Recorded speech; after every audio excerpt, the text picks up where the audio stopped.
call to order the Village Council regular meeting of May 12th, 2026.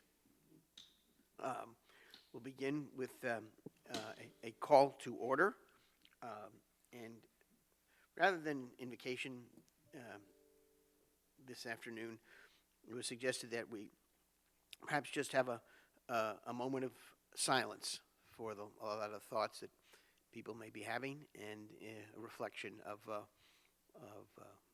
what's going on around us. And so I ask you to just take a moment and reflect.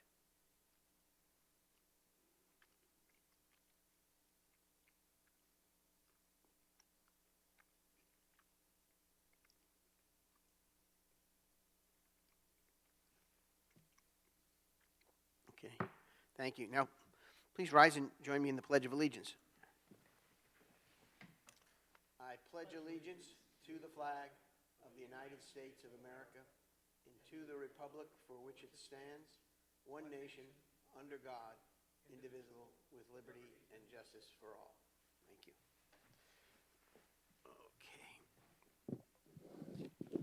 Okay. One announcement before we go to reports, and we'll hear from the village manager.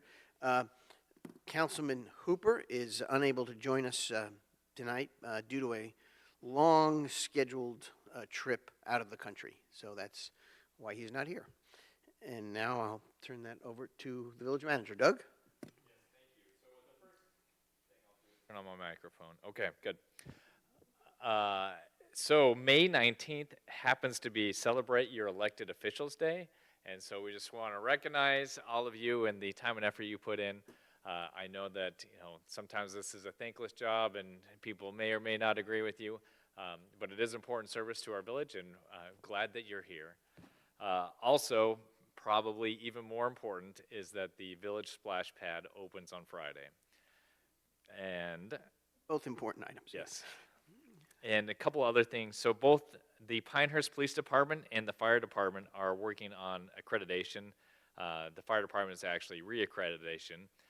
And so they have the accreditors coming next week, and they will be going through a long process with them to review plans and policies and all those things like that. And then later in June will be the police accreditation process. So those departments are very busy working through all of that. And then just a reminder, as we have beautiful weather and people are riding their golf carts, to please drive those safely, follow all traffic laws, and buckle up. So with that, I will turn it back to you, Mayor. Okay, thank you. And I can see that the excitement of Elected Officials Day has caused a lot of our residents to join us this evening, and I want to thank them. All right, there were a few things to report back to the community. Last week I attended Live After 5, and I want to extend a real compliment to the staff that worked on that. It was a widely attended event. It was quite crowded to even find a place to sit down, which is a good sign, and we had great weather. So thank you for everybody who worked on that.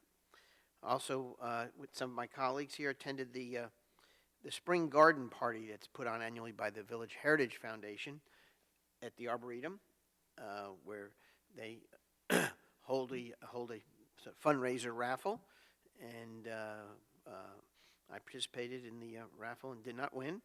And but again, it was well done, and we lucked out once more with the weather. So it was a beautiful day in Pinehurst.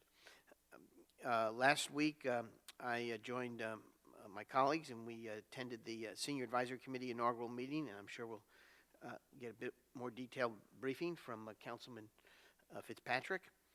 And then last week, Doug and I attended the Mayor's Managers meeting. This is something that pretty much happens quarterly, and with the mayors and managers from the municipalities in Moore County. And we sort of went over the still unresolved status of reforming that part of SB 382 that was passed over a year ago, that has put some restraints on the ability of communities to sort of manage their own growth, and that the issue often boils down to the word of downzoning. So we're hoping for, and we have some reason to be encouraged by comments we've received from our elected officials that there's something coming about this, but obviously it's taking time. The other thing that I think most of us learned for the first time, I know I did, was that the CVB, which we have been a recipient of a grant this last year for our work that we're going to be doing on the Fair Barn, is not planning next year to continue this grant process to municipalities. So if that was something we had planned on, we need to do some rethinking. But that's what were informed on by a member of the Moore County Board of Commissioners. So I'll leave it with that and turn it over to Councilman Taylor. Thank you, Pat. I also attended the inaugural meeting of the Senior Advisory Committee. And while we're on that topic, we'll actually be attending tomorrow the first meeting of the subcommittee that was formed there to take a look at demographics, the demographics of Pinehurst in general, but of the senior community in particular. That is, I have not in the past looked at demographic data specifically in that regard, but have certainly looked at the demographic data that's available from the State Demographer's Office. And I think it'll be an interesting subcommittee as they try to identify what is the breakdown of the senior community here by age and what have you, and that will help inform directions that ultimately the larger committee may go. Also attended the Village Heritage Foundation outing. It was a lovely afternoon. And have spent we're going to have a little chat about the traffic circle later today, and have spent a fair amount of time working on some things related to that. That's it for me. Art Pipkin. Thank you, Mr. Mayor. Last Monday, I attended the Beautification Committee meeting. It's their last meeting of this fiscal year, culminating in the appointment of Janet Farrell as the committee chair for the coming 2 years. So we're really grateful that she was willing to accept the job. It is not an easy job, but it is a fun job. Also attended the garden party at the Arboretum. It was a great event. I also did not win the raffle. However, I did win the year before, so it would have looked a little odd if I'd won again, so it's probably a good thing. Their next opportunity is for the, I always say this wrong, the Flutterby Festival, which is in September. And also they are now working on an entrance to go into the garden at the Arboretum right now. So they're always active, always has something going on. It's a beautiful, beautiful spot. I have one other thing that is very troubling, which happened to one of my neighbors just a couple of days ago. And I thought you all should know about this because it involves a telephone scam that is very dangerous. She happened to be waiting for a telephone call from her doctor's office when a call came in, which is what she thought she was answering, but what she answered was someone who introduced himself as a deputy who had an arrest warrant for her for not appearing for jury duty. And he was representing a U.S. District Court, believe it or not. She was very shocked, of course. She had no idea where this call was coming from, but the guy was so convincing that she really thought she had done something wrong. He even sent via text a copy of the warrant for her arrest, and it's very official looking. She said he was very polite, very businesslike. She had no idea this was a scam. What he wanted her to do was to post a bond for $19,000 for a binary trust certificate, which would allow him to hold off arresting her, coming down to her house and arresting her. And she had to go to a specific kiosk somewhere in order to pay this $19,000. She actually got in her car and started down the road with him on the line, to find this kiosk, and was going to do the money transfer as he required. About halfway down the road on Linden Road, she was talking to him, and it just occurred to her that this whole thing was not right. So she began to ask him questions, and the more questions she asked, the more belligerent he became. And that's when she realized for sure it was a scam. So rather than going to this make-believe kiosk, she went to the police department, thank goodness, where she met with a detective who, now by this time, she had definitely figured out he was a scam artist. So he was no longer on the line, but she went in and talked to the detective, and she said he was absolutely wonderful. Apparently, this scheme is so widespread, not just in Moore County, in the state of North Carolina, that even the website the Attorney General has, the state Attorney General, has reference to this scam. And I guess people are falling for it. And I've got a copy of the arrest warrant myself, and it's very scary, and it looks official. So, at any rate, the real story here is, number one, be aware of the scam, but secondly, how helpful our police department was. So we need to get the word out. She has run into other people since then, and this was just last week, who have been victims of the same scam. So anyway, that's it for me. Well, that's the most interesting story of the evening. Kevin, can you top that? No, nor I want to. But it's another example of the pressures that seniors are under from fraud and abuse. And one of the elements we'll be taking on with the Senior Advisory Committee. Thank you to the mayor and the mayor pro tem for attending the May 4th inaugural meeting of the Senior Advisory Committee. We're off to a fast start. The first order of business really is to take a snapshot of what it's like to age in Pinehurst. And that's a big palette to paint on. So we've decided to break it into some manageable groups. So 4 working groups have been established with chairs.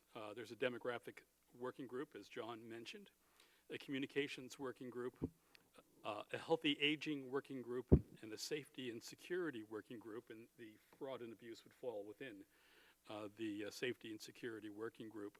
These groups are already beginning to self-organize, and meetings of the subgroups have been established.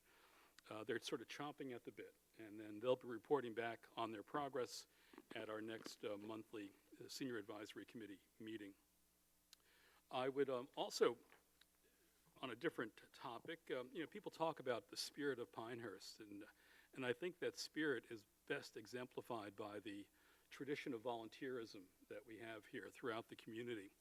And perhaps there's no better example than the Pinehurst Garden Club. I went down to the village this morning to watch dozens of hardworking, cheerful volunteers planting hundreds of flowers. I'd stress to you, I was watching and not working. They were doing the work. But through their efforts and the efforts of many others, it's that the village is well known for being pleasant and picturesque, and it doesn't happen by accident, and we're grateful to them. I'm also grateful for Mike Apke and his team for the work they're doing on the sidewalk in number 6. We are taking a resolution at the Community Association to rename it the Apkean Way. I think it's ahead of schedule, Mike, but it's almost to the north entrance now, at least the initial work, and we're weeks away from completing this. And then once we have the bridge that crosses that little remaining section on the first section, we will be ready for a ribbon cutting ceremony there. But people are on it every day, all day, and it's a wonderful community resource, and we thank you for your support with that. I'm not sure whether, Kevin, to address this to you or to Doug. Are meetings of the SAC and/or its subcommittees public meetings? So we're going to call them working groups so that they are not a posted meeting. And Kevin, in the break, I need to talk to you about that for just a split second.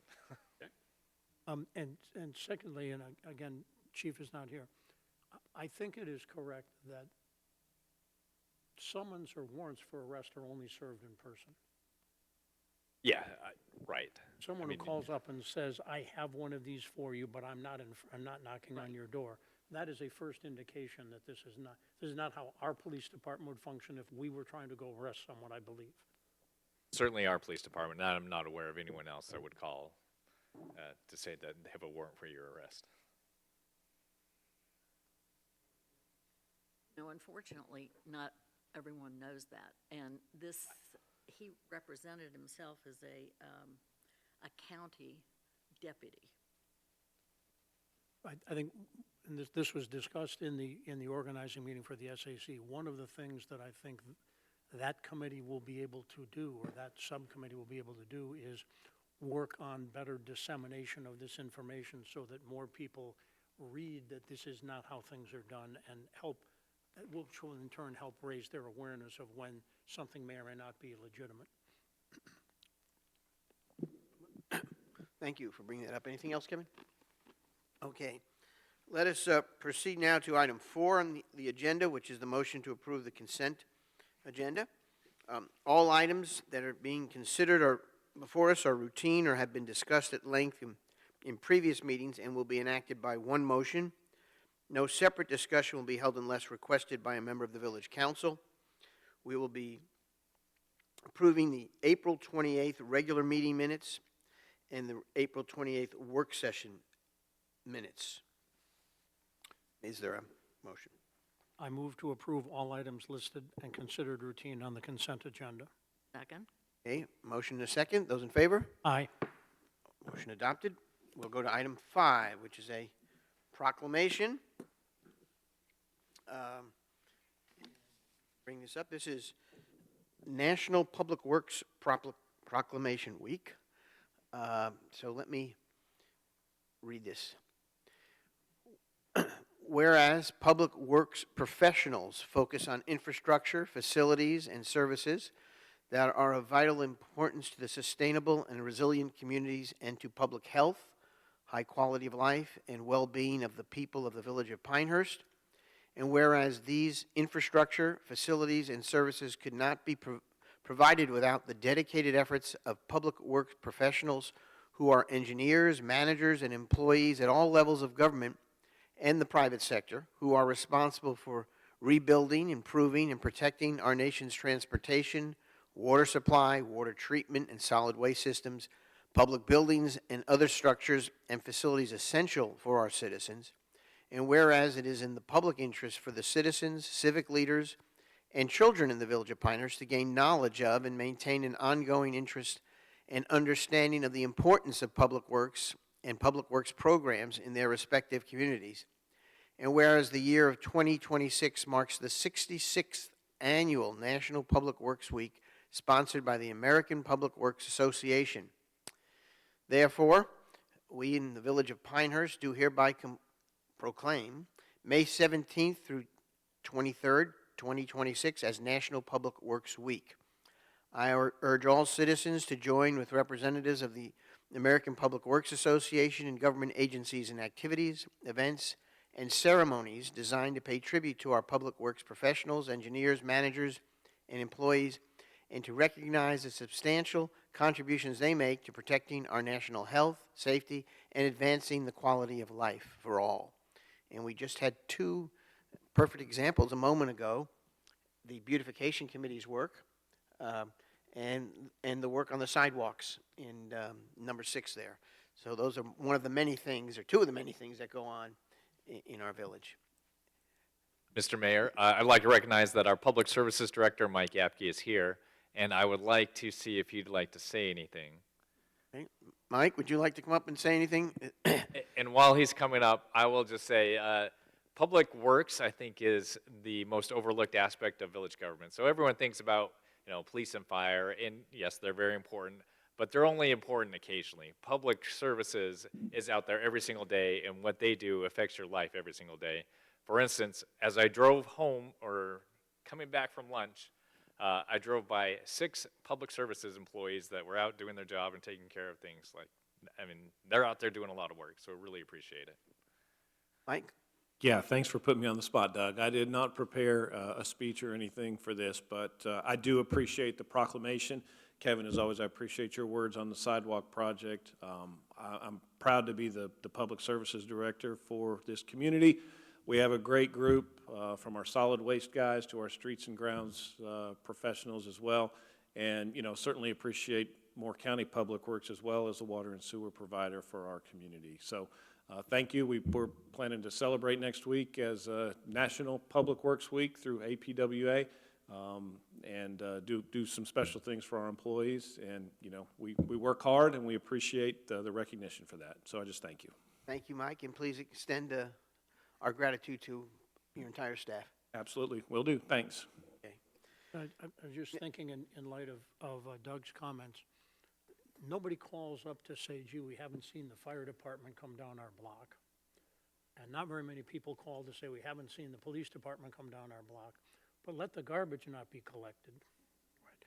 That, I believe, is the most common report we get on my VOP, I think.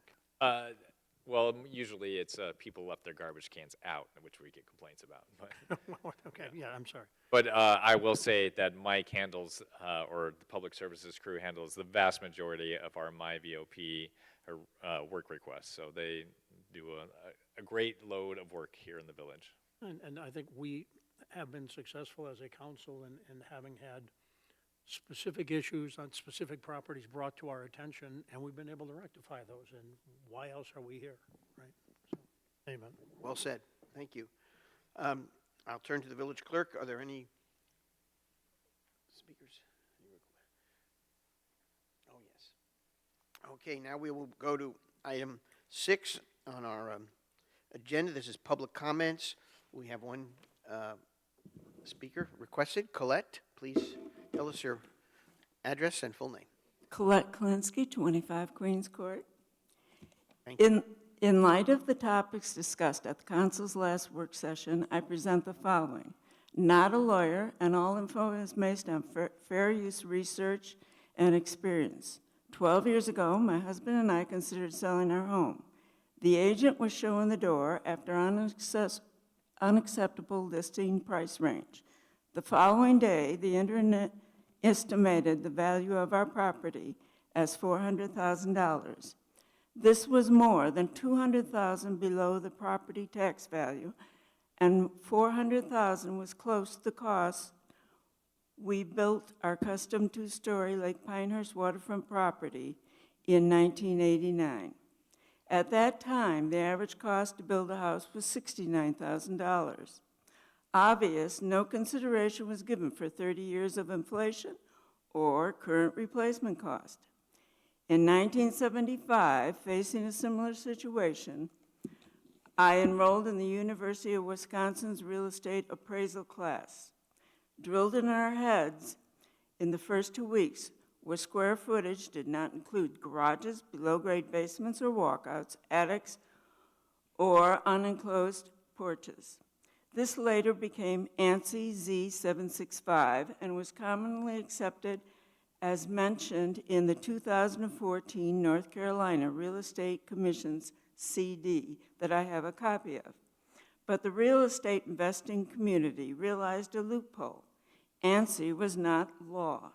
With that in hand, 2,000 square foot ranches became 4,000 foot mansions, minus the required 2 HVAC heating units that would be required for a house of that size. McMansion sizing is considered to start at 3,000 square feet. Most ranches would not qualify for that. Now, our 4,000 2-story square foot by ANSI standards was considered comparable not only to 2,000 foot square ranches, but non-waterfront properties. Adding fuel to the fire, a Texas judge claimed that such listings of extended square footage was standard practice. Like running a stop sign, standard practice does not make something legal. So square footage morphed into heated square footage, and then into total living area, which sometimes included not just decks, sheds, and accessory buildings, but even cement patios. At the extreme was an LA home listed at 300 million and 90,000 square feet, which at auction was actually stated as 30,000 square feet. Fast forward to 2022, when all federal mortgages required the use of ANSI Z765. Within a year, VA loans were added. As of January 26 of this year, 2026, all mortgages will be required to use ANSI Z765 under the new UAD 3.6, or Uniform Residential Appraisal Report. Full effect will occur in November. Appraisal forms will replace the now current uniform sheets. Hopefully this will limit inaccurate and false estimate values often used by drive-by or desktop appraisers. Footnote, this does not mean any property values that will necessarily be affected. What it does affect is the cost per square footage, which many rental pricing and occupancy is based on. Thank you. Thank you for sharing that. I'll now ask if there are anybody else in the audience who has not requested to speak up, but would like to address the council to indicate so and come forward. Okay, hearing none. That ends the public comments part of our agenda. Now we'll go to regular business.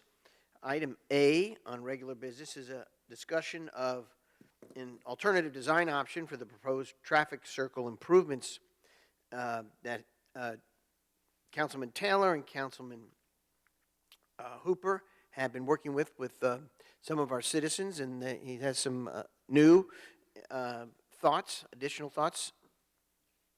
to the ones that were raised a couple of weeks ago and shared, or about a month ago now, and shared with the NCDOT. So, Shannon, the other one would be better for the moment, please. Thank you. so Councilman Taylor, go right ahead. Thank you, Pat. So we had a session, forgot, 2 or 3 sessions ago, at which we actually adopted a formal resolution in support of an alternative design. And when Jeremy and I went on April 8th and met with the DOT, that design was we were modifying one that they had. They had studied the idea of a flyover or a bridge connecting North Carolina 211 with 15501 south of the circle. We proposed to connect the same 2 roads, but via a trench, as we believe that would be aesthetically better. And there were a number of objections raised to that by the DOT, the most significant one of which was the width that would actually be required to build it.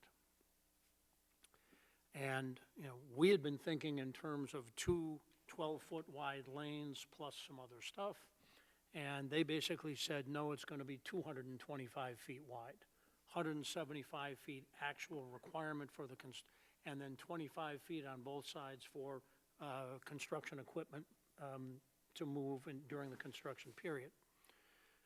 And without categorically saying so, I then had a separate follow-up meeting a short time after that with the a couple of folks from the DOT up in Carthage, and they made it pretty clear that as far as they were concerned, this was a non-starter. They're not going to build the trench. Okay.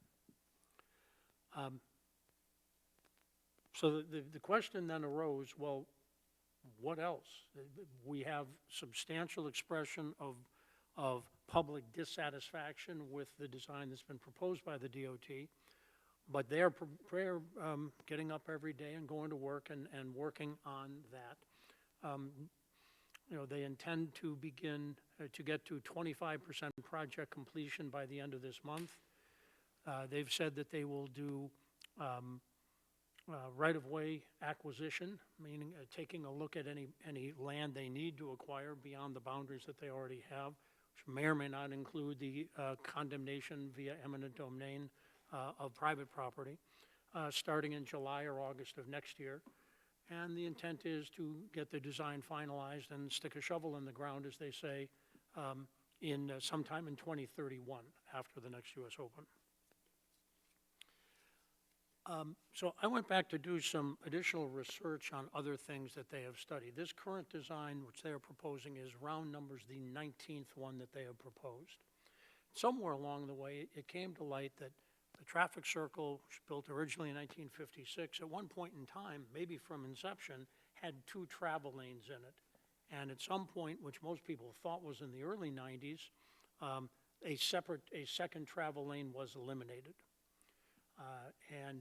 Actually, I will thank Audrey because she's back here in the back of the room. I wanted to dig into that a little bit, so she identified some substantial material, and I've spent a number of hours in the ensuing 2 weeks in the archives going through this.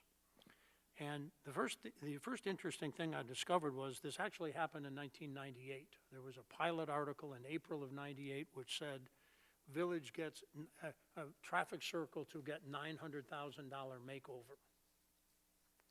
And it wasn't clear from the article where these funds had come from or whether this was approved in the same way that the DOT does projects now through the so-called State Transportation Improvement Program, or STIP. But they got this $900,000. The interesting thing is, between then and the June or July of 1999, remembering that was the first first regular U.S. Open, not Senior Open, held here. There were 12 articles in the pilot. I'm sorry, there were 10 in the pilot and 1 in the Charlotte paper and 1 in the Raleigh paper.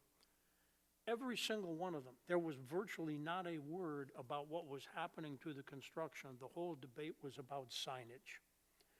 The DOT was going to insist that, as part of changing the traffic circle, that the village council at the time wanted what they called street level signs indicating which lane to be in and so forth. But the DOT was insisting that you have overhead signs visible from a half a mile away in bad weather. Essentially the same standard that they would use on I-40 or I-85, so forth. Probably reasonable standards when traffic is moving at 65 or 70 miles an hour. I would argue maybe a little bit over the top when traffic is moving at 35 or 40 down Midland Road.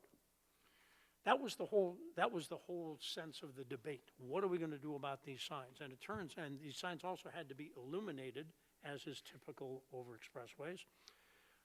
And ultimately, after the '99 Open, they went back and they made changes, and the signage became somewhat similar to what we see today, although that has been updated.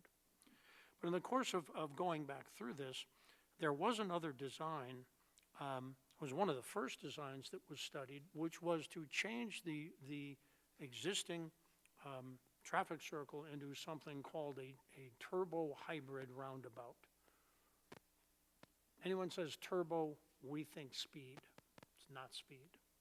So that got me to thinking, could that still be applicable? Had that been studied subsequently?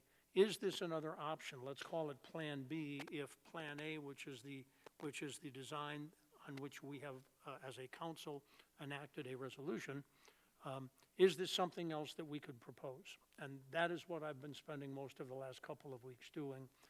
I sent you all a copy of an op-ed that I've submitted to the pilot. I think they may print that this coming Sunday. I'm not sure about that.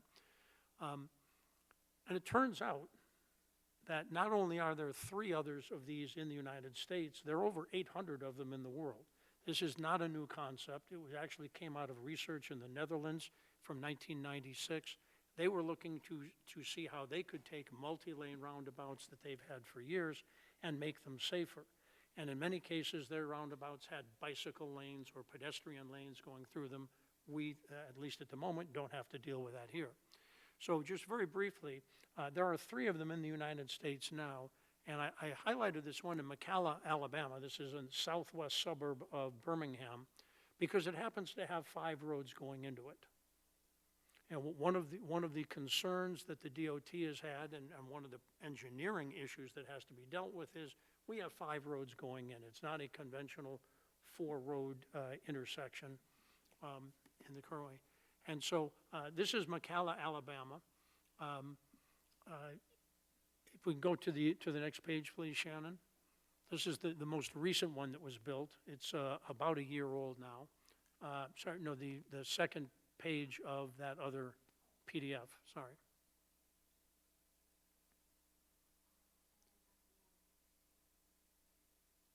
There should have been 4 pages there. Okay, well, we don't have the picture. I can disseminate that later. There's one in it's right in downtown Jacksonville, Florida. It's right outside the entrance to the University of Jacksonville. And more recently, there was one built in San Benito, California, which is a little bit in the middle of nowhere, definitely a rural area. It's at the intersection of 2 state highways. And last week, I actually had the chance to speak with someone from the Caltrans regional office where San Benito is. It's roughly inland from Monterey, from the Monterey Peninsula.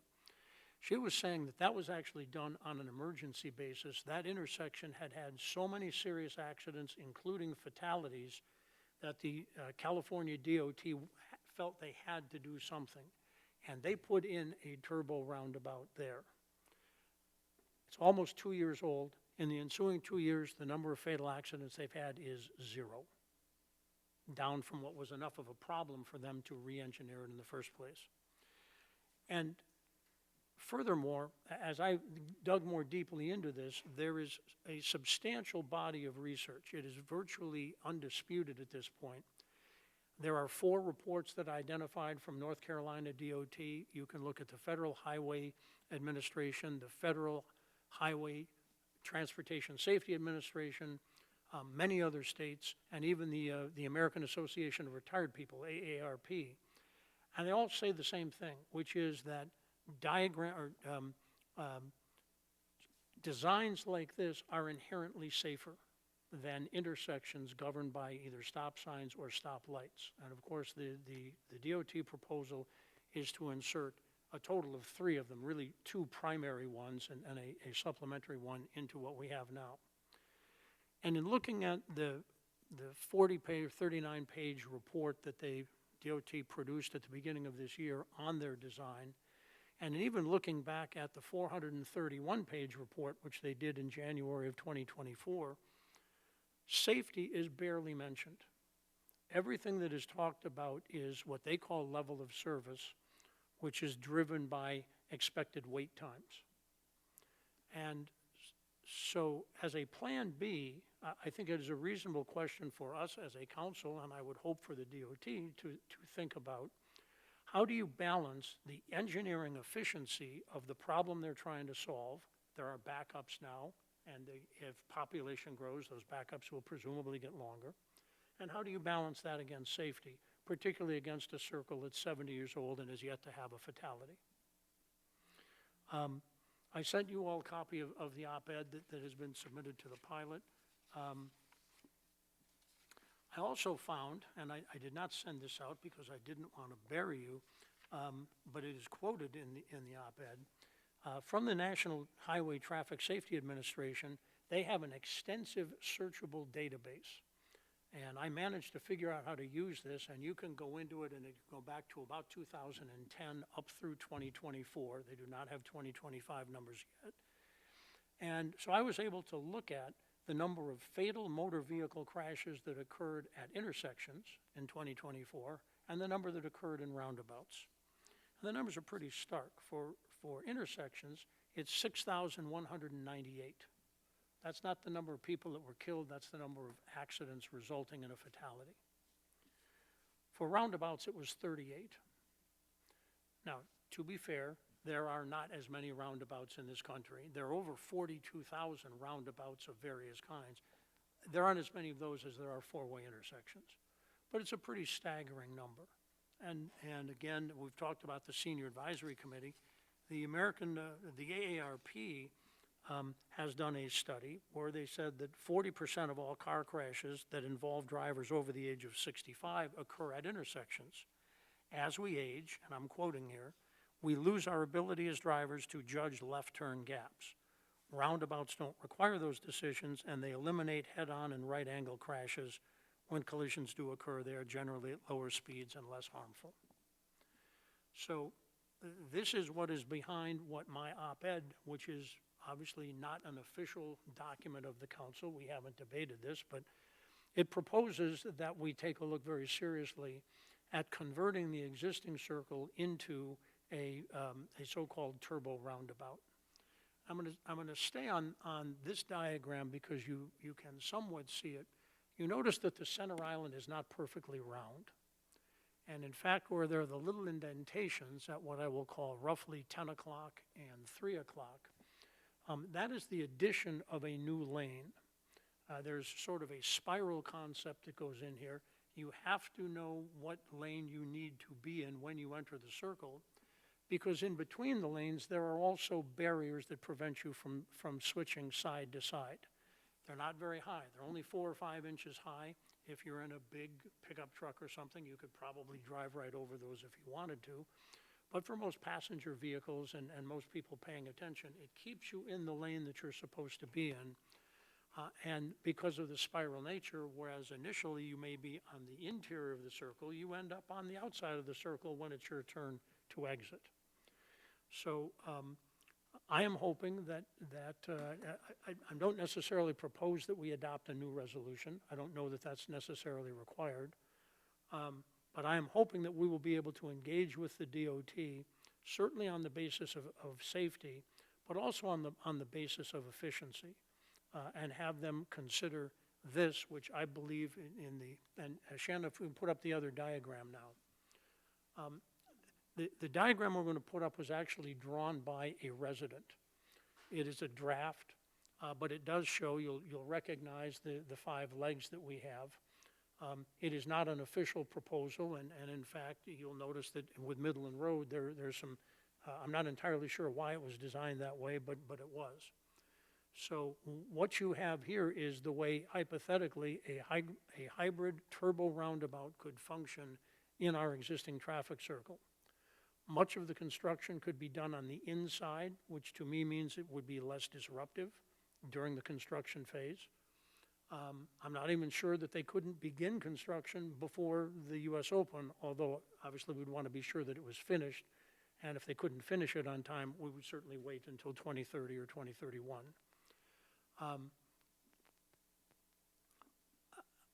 This is a conceptual diagram, but I believe that it would work. And in the case of the, one of the statistical quibbles that I have is that the DOT in their latest proposal continued to use data from 2023, which is before the substantial reduction in projected population, both for Moore County and the 9 counties surrounding us. I think their number is 80,000 vehicles per day. I think a more reasonable number might be 68 to 70,000 vehicles a day. The design in San Benito, California is handling 52,000 vehicles a day now, not that far away.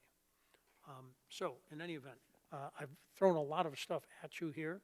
I'll be happy to take any questions, but the idea here is this would become a Plan B that we would hope to discuss with the DOT in lieu of their existing design, which I believe their own data would suggest is possibly more efficient from an engineering standpoint, but definitely more dangerous from a crash standpoint. John, thank you, and Jeremy and Absentia. I get we don't have the DOT diagram here that we could put up, because if we did, what we would see at top would be one of those 3 intersections you mentioned earlier. But when you said 3 intersections, you mean 3 intersections with multiple traffic lights in them. Isn't that correct? It's just not one traffic light. Well, they have to have more than one. There Right. are two left turn lanes, one coming each direction from Midland Road from the east, turning left to go south, and one from 211 turning left to go north. Those would both be similar to the intersection at Morganton Road and 15501, where they're coming both directions. There are two-lane left turns at a light, at a signal. They're making a signalized intersection out of that. Let me ask one other question, sort of an explanatory one. Coming from Route 211, yeah, I note there's the two red dashes lines, and there's the one green one. Is that a lane where the green line is, or is that a? Shannon, can you zoom that in a little bit, please? Up here? Yeah, that's right. No, that is in essence that is a divider between the inbound and outbound lanes. So if I'm coming towards the circle from 211, on the bottom, right there on the bottom, red dashes, as I get to that sort of dark black line, Yes. I, as a driver, make a determination, and there'll be signs that tell me I'm going one way or another. Is that what would happen there? Yes, for starters, there's a third lane being added there. That would be the so-called slip lane if you wanted to come onto Midland Road heading into the village. That's what we That's currently the far have. right, as we currently have. Right, so that exists. So, okay, so I'm not doing that. I'm going to the circle, Then the question is, where do you want to go? right? Do you want to go 15501 north to Carthage? Or do you want to go 15501 south? Or do you want to go Midland Road to the east? So let's say I wanted to go to 15501 north. What would I do? You would be in the left-hand lane there, Yeah. on the left side of the yellow dotted line. Right. You would cross into the inner roadway there. Okay. As you notice, when you come down here, all of a sudden the inner roadway slides across and becomes the outer roadway. This is the spiral nature of these designs. And then you can either exit on Midland Road, going in the direction, Oh, you're going that way. going to the east, Yeah. or stay in that lane and continue around to 15501 north Go that and way. head to Carthage or to number 6 or wherever you were going. I see. Okay. Thanks for that clarification. And it's the same way for all of these. They're effectively become 3 lanes for all of the entrances. The standard slip lane that we have now, if you are exiting at the first road to the right. And then 2 lanes, typically the right hand of those 2 lanes would be if you're getting off in the second road from wherever you're entering. And the left-hand lane if you're going to the third or the fourth road.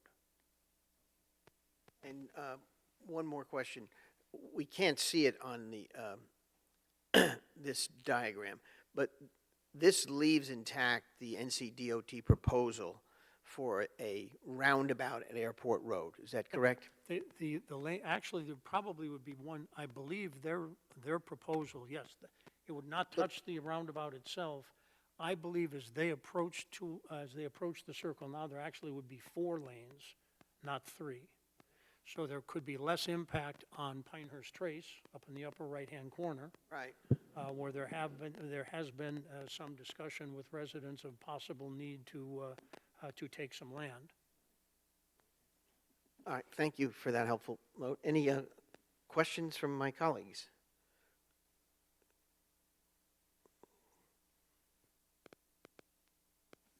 None? Okay. John, thank you, you and Jeremy. This is very thorough and also looks very practical, obviously. More eyes need to view things just to see how much more practical. It certainly looks like it's, as you alluded to, it requires less upheaval to the properties around and to the circle. Though we would lose some of the circle internally because we are adding a bit of a lane, which is Yes. understandable. But we won't be adding any traffic lights or left-hand turn intersections, which, as you read some data, produces. Not just from the standpoint of traffic engineering, but in asset allocation in the investment world, in many situations where people are looking to take numerical data sets and come to an answer, to some form of optimization. How you optimize is a function of the constraints that you, or the goals that you want to put on there. So if you try to optimize this circle to maximize the number of vehicles that can go through or to minimize the wait time of vehicles, you're going to come up with one answer. If you accentuate safety, instead, you're going to come up with a different answer. And it is a bit of a balancing act. Hypothetically, if this design, if we could say it was categorically foolproof safe, but we're only allowed 20,000 vehicles a day, well, that's not going to work. We're already at 55,000, something like that, and projected to go to a higher number. So that is the, again, there's nothing specific to traffic engineering. Anytime you are trying to solve a problem, the solution that you come up with is often a function of the question you ask. And I think one of the things that we are suggesting is we should ask a slightly different question. All right. Hearing no other questions, once again, thank you and Jeremy, and we look forward to the continuing discussion over this topic so we can reach a solution that solves the problem, improves the situation, and minimizes the impact to this circle that is in our historic district.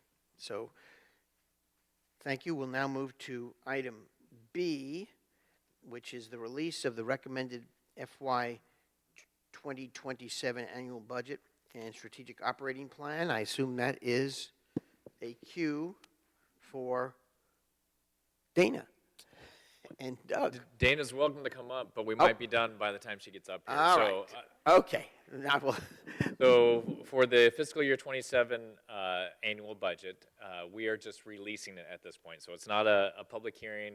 We're not adopting it, but we're just letting everyone know it's available for review. Okay. And it's available on our website. It's also in the agenda packet that was presented tonight. So the only change from what we discussed in pretty good detail at a work session a couple of months ago was the reduction of the tax rate as we discussed at that meeting. So everything else has stayed the same. So we didn't really feel like there was a need to dive into it too much. Okay, then without diving into it, just make a few comments and just generally complimentary comments. One is that for those of you who are going to go to the website and study this, and we do have residents who do that every budget cycle, I think this document is an excellent display of the village's plans for FY 27. My compliments to the excellent work of the staff and the input from council members through earlier discussions. I find this document, compared to others, easier to read. I was starting to call this a skinny binder, for lack of a better title to it, because it is skinnier than ones we've had in the past. It's not omitting information or anything like that. It's just presenting them and displaying that information in, I think, an easier to read format. And obviously there may be a few minor tweaks here or there. We've had an email or two of this or that, and so I encourage council members to fly spec it if you want to. There's something there that we want to point out, because in the end, this is when we adopt this and publish it, this is our message to not only our residents and all, but it's there for the state and the auditors and everybody else to look at down the road. So we should be careful there. And then Doug, is it next meeting or the one after that? I mean the first one in June, I believe we're planning to make an adoption. But the next one, if someone has a comment, they can come forward to us and discuss it. Yeah, so next meeting we will have a public hearing.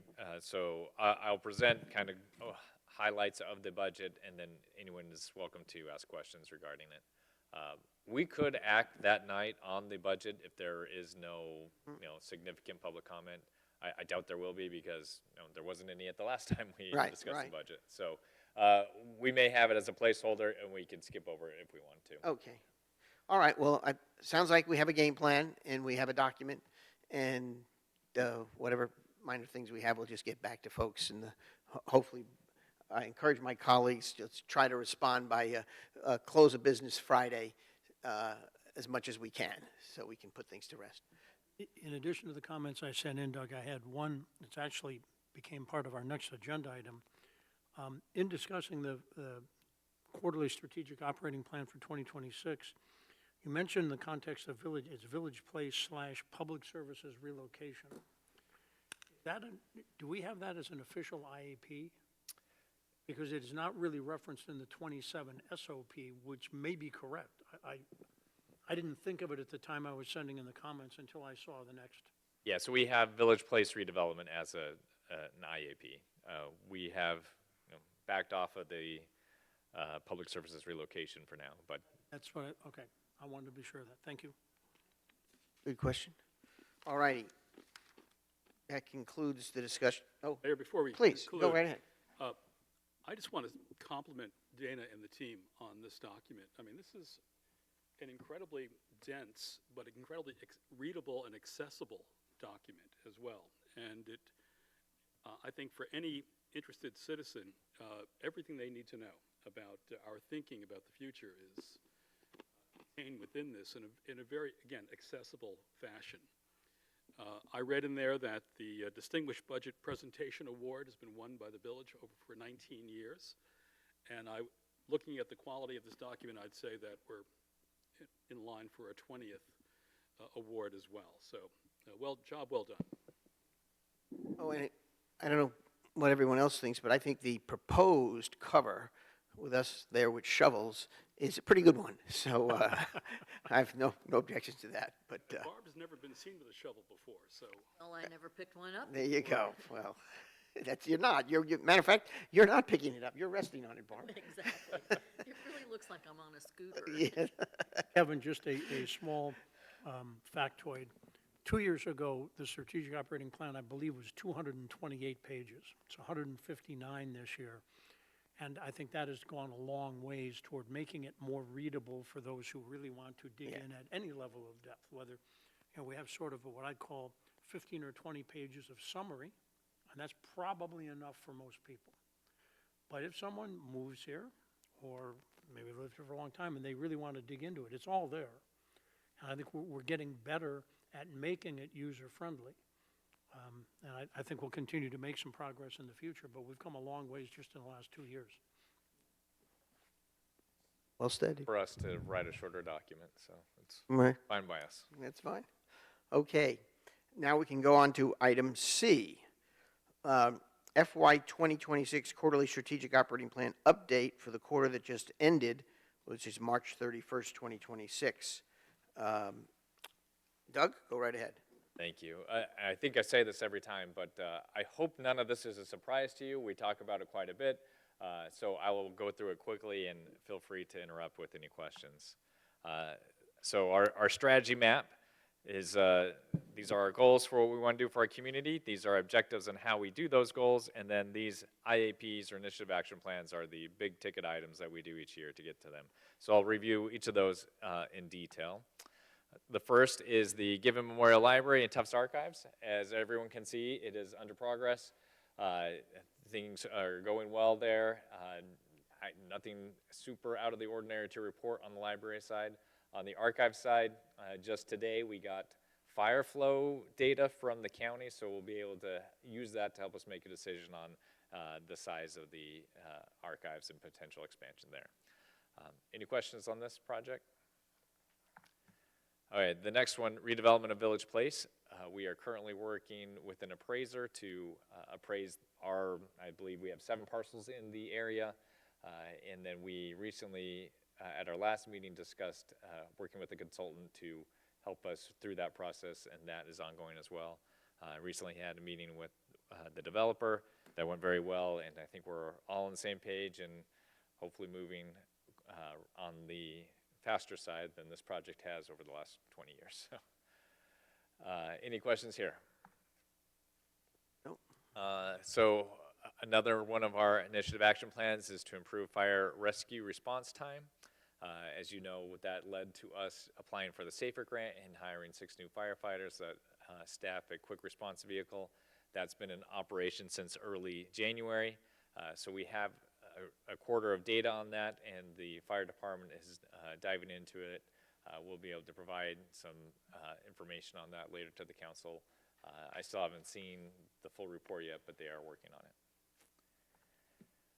We've talked about sidewalks quite a bit. As has been mentioned, that they are going on in number 6, so we are almost completing the second phase of that project. And there's a couple of portions of the first phase that we are still working on finalizing. But this last quarter, we also worked on some brick sidewalks in the downtown area on Dogwood, and we signed a contract to replace the brick on the corner of Chinkapin and Magnolia. The contractor, did a good job, but actually overall, that whole area needed to be redone anyway, so we were moving forward with that. And we were trying to wait for the peak tourist season to kind of drop off, and we'll do that when it gets a little hotter out. Short-term rental monitoring and compliance. We've been very busy the last quarter looking into this and handling lots of potential issues. So we continue to monitor every time that we see that a rental has been operated for more than 14 nights that does not have certificate of nonconformity or is a known grandfathered short-term rental. Then we send them a notice of violation, and we work through those issues. So we're currently working on 10 of those that we're trying to clean up. And the number of short-term rentals is slowly shrinking, and that I included in my report in the last week, but the number that are actively being used is much less than the 530 that are out there. So quite a few of those haven't had any rentals in the past year, and there's many more that haven't had up to the 14 rentals in a 12-month period. Some of those will presumably become active again in 2029. Yes, certainly. Right. And they're legal too for up to the 14 days, yes. Following up on the 365, Yep, so anyone that did not operate for 365 days that had a certificate of an NCUC, we sent them a letter saying, it appears you didn't use it. It appears that your NCUC is invalidated now. So we will continue to follow up on those. And then we'll see how that goes out. Obviously, they could still rent for 14 nights, but once they hit the 15th night, we would recognize that and also send a notice out. And where are we on the letter of determination? Is that going to be next month, or what are we going to do on that? So those are available now. We have posted on our website that people can apply for those. We've had some in the past, but Okay. now it's a little Well, bit more. let me speak to that, because over the past few years, I've occasionally had emails or calls from folks. Just for recollection's sake, when we adopted the ordinance change in October of 2022, we gave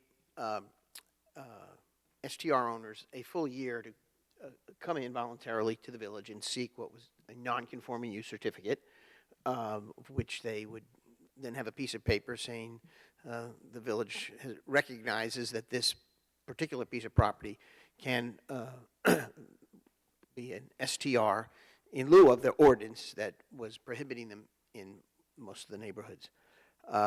And during the course of that year, I think we had 200, and I think it was 73 or something, that number sticks in my mind, as folks who came forward. And so, but when the deadline ended, there were people who started contacting, I know me, and probably some of you others, council members, saying, I missed that opportunity. I was out of town, I didn't know about it, whatever it was, can I just get an NCUC? And I said, no, you can't. You had a window to do such. And so they asked, well, can you give us another chance? Can you open it up? And we as a council occasionally discuss the idea of reopening the time period. But then village manager proposed I think, a much more smoother solution, which is that we could issue a letter of determination, which is almost the same thing as an NCUC, to folks who can come forward and establish that their property was operating as an STR prior to our adoption of the ordinance in October of 2022. So we're putting it on the website, and we'll give it some more notice, probably in the village newsletter and a few other avenues. So if you are listening and you've wondered when you would have an opportunity to come in and seek your certificate, that exists now.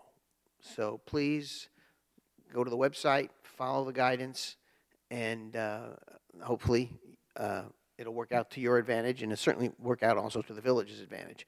And I think this is an example of our, the responsiveness of the village to STR owners who have been asking for this. And I think by them coming in and receiving a letter of determination, it's an indication of the cooperation between the village and those folks who own STR properties here, which is what we want. We want both parties to continue to function, and the quality of life in our village as we know it to continue to be the quality of life we've come to know. So thank you to Doug and staff for putting in a mechanism that will solve what was a problem for some, and we look forward to those of you who have asked for this to now exercise your ability to do so. So thank you. Right. Any other questions on short-term rentals? All right. The Pinehurst Development Ordinance, as you all know, was adopted in November, so we're got a big check mark next to this. And that is all the current IAP. So I feel like I don't do it justice because our staff has put a lot of effort into this, and I kind of talk about it a lot, so it's a little bit boring. But we have made great progress over the past year moving forward on these, and we're excited for where we're going. And, you know, as we are seeing actual progress on the ground, it's exciting, and we hope that everyone else is able to join us, and appreciate the staff and all their efforts that they put in. You know, Go ahead. there's sort of a parallel desire to look at the engineering standards manual. Where does that stand, out of curiosity? Yeah, so that is nearing completion, so they have worked through all the chapters with our consultant, and we will plan to bring that forward to the council over the summer to approve. Thank you for raising that. That's good. We need to keep our eyes on that ball. Okay? There we are, shovels in hand. Okay. All righty. I think that includes that report. Thank you to the village manager. And we have another item. I viewed this more as a discussion item for the moment rather than maybe an action item. And that is, well, I think before we get to that, we're on to resolutions. And Resolution A is an action item. This is a resolution appointing the chair of the Village of Pinehurst Beautification Committee. And it's someone who has been the chair and someone we're quite familiar with. It's Ms. Janet Farrell, and this resolution is to appoint Janet as chair of the Beautification Committee effective July 1 of 2026, with a term expiring in June 30th, 2028. Do we need any discussion?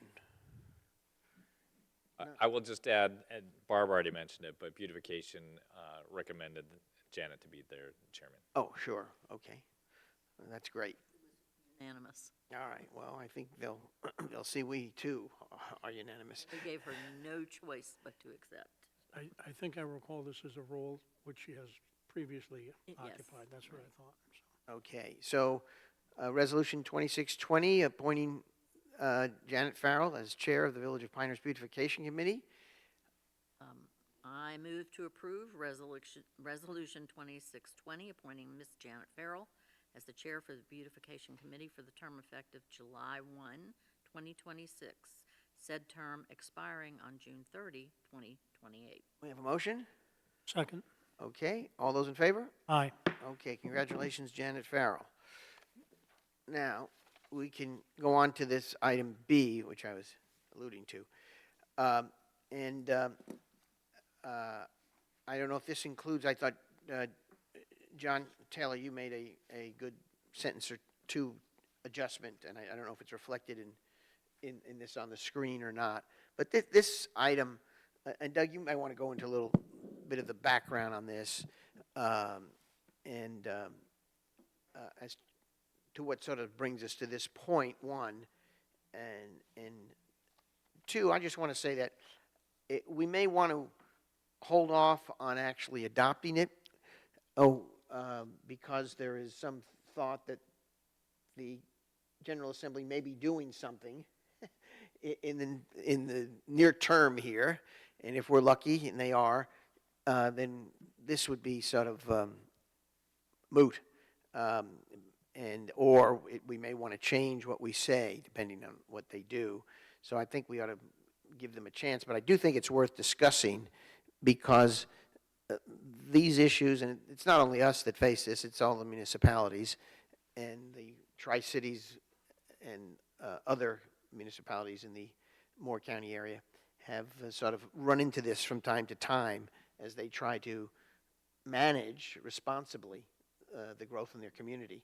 And we only have so many arrows in our quiver that we sure don't want to lose any of them. So, Doug, you have anything you want to comment on, and then we can go to the council members. Yeah, there's a few big things. So the first one is Senate Bill 382 that passed in December 2024. So that eliminated downzoning for local municipalities, which is probably the most burdensome thing to come out of Raleigh in several years.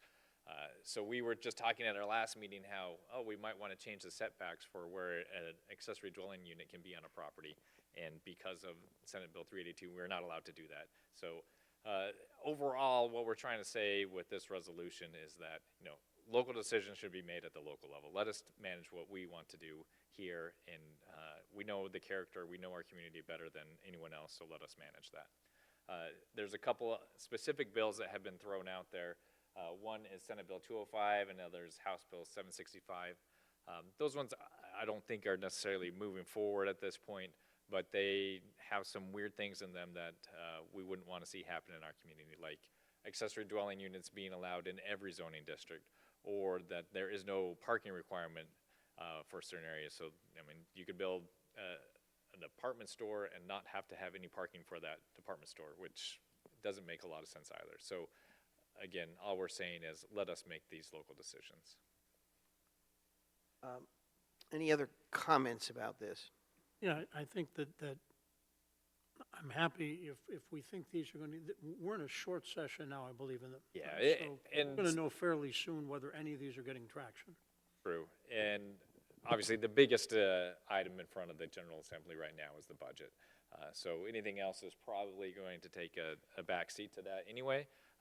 But there has been some hope that the downzoning issue will be addressed at the state level, and that some of these other bills that were originally proposed I believe they are not going anywhere at this point. So I was happy with the overall language, with the exception of the fact that virtually all of this talks about sort of governmental processes, which is why I thought somewhere in here we ought to include the people, which was the source of but I'm also happy to hold off and not formally adopt this now. We can do it again in 2 weeks or whenever we think is the right time, and adjust language if necessary at that time. Okay, other comments? Agreed there? Okay. Kevin, you okay with that approach? Okay. All right, well then we'll keep this resolution sort of on ice, and it should reflect the sentence or two that Mr. Taylor proposed via email, and then we'll revisit it as we see what happens with the legislature, and thusly we give them the benefit of the doubt here that something good may well happen, given all the things they have on their platter up there. We'll find out somewhat in the near future. Okay, that takes us to other business. I have 2 items on other business. could have brought up earlier. One is I wanted to mention that, because we will not be gathering again until the 20th, right? No, we won't be gathering again until the 26. 26th, right? That Wednesday, May 13th, at 10 a.m. is there a historic walking tour of the village will take place.